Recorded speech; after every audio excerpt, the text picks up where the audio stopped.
ఇక చూడండి డోజర్ ఎట్లా దొబ్బుతుందో చూడండి. ఇక్కడ క్యాంపర్ ఉన్నది.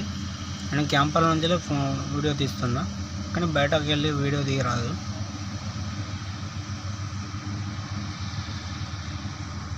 చూడండి 4 వీల్ వేసినా కూడా బండి తిరుగుతుంది, గిర్రా గిర్రా తిరుగుతుంది.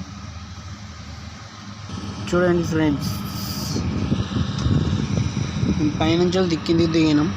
ఇది కోరి, ఇది ఇక్కడ ఏల్పి ఉన్నది, కనబడది బ్లూ కలర్. చూడండి ఇది వాటర్. ఇక్కడ పంపులు పెట్టి పైకి కొడతారు ఈ వాటర్ నుంచి. చూడండి ఫ్రెండ్స్, చూడండి, లైక్ చేయండి, సబ్స్క్రైబ్ చేయండి. Okay friends, bye.